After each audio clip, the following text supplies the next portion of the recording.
नमस्कार। आज हम हिंदी व्याकरण में रचना के आधार पर वाक्य पढ़ेंगे। उससे पहले देखते हैं कि वाक्य की परिभाषा क्या है। शब्दों का सार्थक तथा व्यवस्थित समूह वाक्य कहलाता है।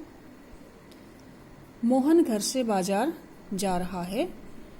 यह समूह जो है, शब्द समूह सार्थक है, अपने आप में अर्थ लिए हुए है, हम इससे कुछ समझ रहे हैं, तथा व्यवस्थित है। वो व्याकरण के नियमों के अनुसार व्यवस्थित है। सीता गीता से बड़ी है, यह भी एक सार्थक व्यवस्थित शब्द समूह है, अर्थात वाक्य है।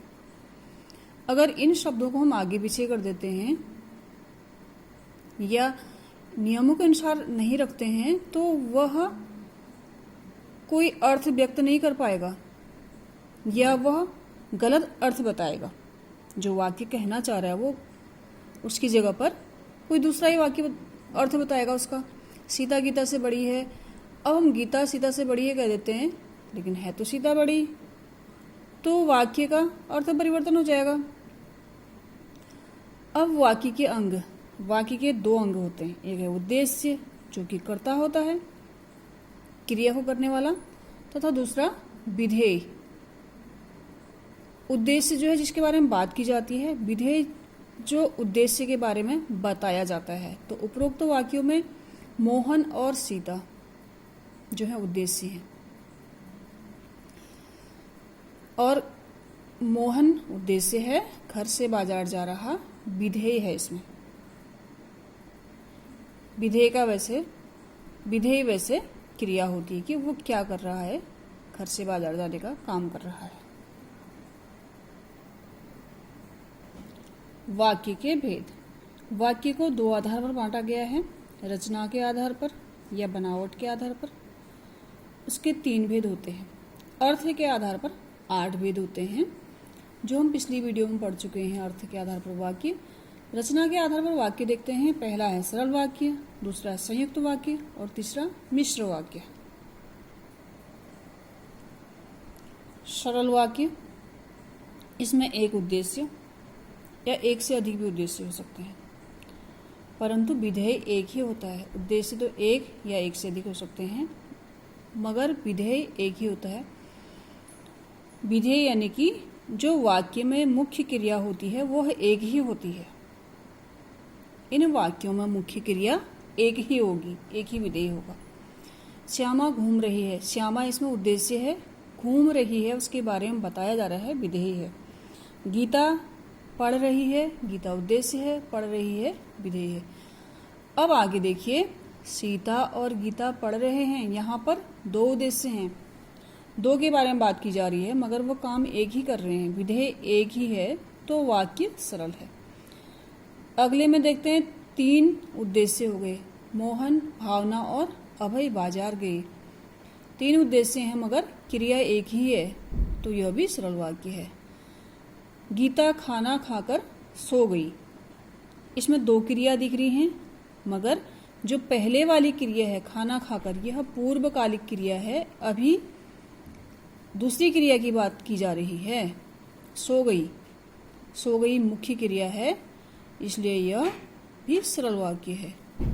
मोहन पढ़ता चला जा रहा है, मोहन पढ़ता चला जा रहा है, इसमें भी एक ही क्रिया है, काम सिर्फ पढ़ने का ही हो रहा है, वो ज्यादा शब्दों में बताया गया है उसे।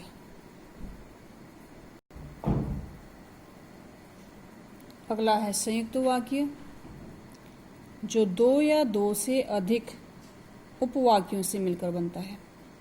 दोनों वाक्य स्वतंत्र होते हैं या वे समानाधिकरण वाक्य कहलाते हैं, अर्थात समान अधिकार वाले या समान स्तर के वाक्य होते हैं। दोनों अपना अर्थ व्यक्त करने में सक्षम होते हैं। यह पूर्ण अर्थ वाले होते दोनों वाक्य, योजकों से जुड़ते हैं। वे योजक हैं और, तथा, किंतु, परंतु, अन्यथा, इसलिए, अतः, लेकिन आदि। संयुक्त वाक्यों के उदाहरण देखते हैं। देखिए किस प्रकार से दो वाक्य मिल करके एक वाक्य बना रहे हैं जो कि योजकों द्वारा जुड़े रहे। हम नैनीताल गए एक स्वतंत्र वाक्य है, अपने आप में अर्थ देने में सक्षम है, अपने आप में पूर्ण वाक्य है। हम नैनीताल 4 दिन रहे, इन दो वाक्यों को मिलाकर संयुक्त वाक्य इस प्रकार बनाया गया है। हम नैनीताल गए और योजक जुड़ गया, वहाँ 4 दिन रहे। हम एक ही जगह प्रयोग हुआ है और नैनीताल की जगह वहाँ प्रयोग हो गया है। हम नैनीताल गए और वहाँ 4 दिन रहे। तुम खाना खाओ, तुम खेलो, इन दोनों वाक्यों को इस प्रकार जोड़ सकते हैं, तुम खाना खाओ और खेलो। उसने बताया था परंतु मैं सुन नहीं पाई। उसने बताया था एक वाक्य है, मैं सुन नहीं पाई दूसरा वाक्य। इन दोनों वाक्यों को जोड़ दिया गया है परंतु योजक द्वारा। मुकुल बीमार है इसलिए वह आज विद्यालय नहीं आया। मुकुल बीमार है, मुकुल आज विद्यालय नहीं आया। इन दो वाक्यों को इसलिए योजक से जोड़ा गया है, तो यह संयुक्त वाक्य है। संयुक्त वाक्य की पहचान फिर से, स्वतंत्र वाक्य मिलते हैं इसमें। स्वतंत्र वाक्य मिलते हैं जिनका अपना एक पूर्ण अस्तित्व होता है, जो अर्थ देने में सक्षम होते हैं तथा वे योजकों से जुड़ते हैं। नंबर 3 है मिश्र वाक्य। ये भी 2 या 2 से अधिक उपवाक्यों से मिलकर बने होते हैं, मगर इनमें एक प्रधान उपवाक्य होता है, दूसरा आश्रित उपवाक्य होता है। जैसे वहाँ दोनों वाक्य स्वतंत्र थे, यहाँ दोनों वाक्य स्वतंत्र नहीं होते हैं, दोनों मिलकर के एक पूर्ण वाक्य का निर्माण करते हैं। एक तो प्रधान होता है, दूसरा उपवाक्य होता है, आश्रित होता है, प्रधान वाक्य पर आश्रित होता है। इन वाक्यों की पहचान कि यदि अगर ज्यों ही त्यों ही तथापि यद्यपि जो सो जिसे उसे आदि शब्दों से की जा सकती है, या ये शब्द इनमें लगे होते हैं। जैसे मुझे वह पुस्तक मिल गई जिसकी मुझे तलाश थी। मुझे वह पुस्तक मिल गई, इसमें प्रधान वाक्य है। यह वाक्य अपना अर्थ व्यक्त करने में सक्षम है या पूर्ण अर्थ वाला है वाक्य। परंतु जिसकी मुझे तलाश थी, यह वाक्य अपने आप में अधूरा सा है, जो कि पहले वाक्य पर डिपेंड है, पहले वाक्य पर आश्रित है वो। तो यह आश्रित उपवाक्य कहलाएगा तथा पहला वाक्य प्रधान उपवाक्य। अब जरूरी नहीं है कि हर किसी वाक्य में पहला वाक्य ही प्रधान हो, किसी वाक्य में दूसरा वाक्य भी प्रधान होता है। अध्यापक ने बताया कि कल विद्यालय बंद रहेगा। इसमें भी पहला प्रधान उपवाक्य है तथा दूसरा आश्रित उपवाक्य है।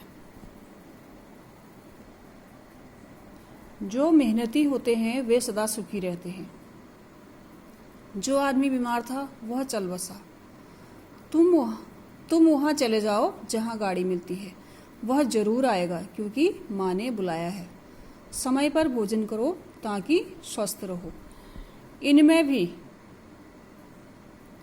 जिन जिन वाक्यों को अंडरलाइन किया गया है, रेखांकित किया गया है, वो वाक्य आपके प्रधान हैं।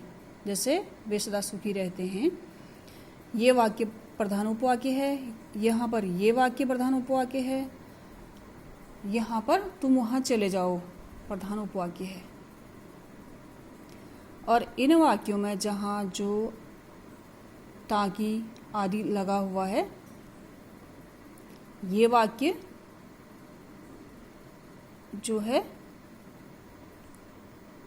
इन वाक्यों में एक प्रधान है तथा दूसरा आश्रित उपवाक्य है।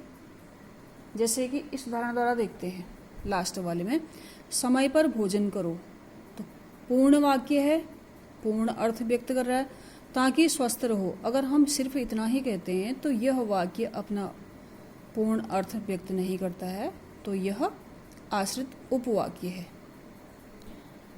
धन्यवाद। अगर वीडियो आपको अच्छा लगे तो लाइक, शेयर और कमेंट जरूर कीजिए। धन्यवाद।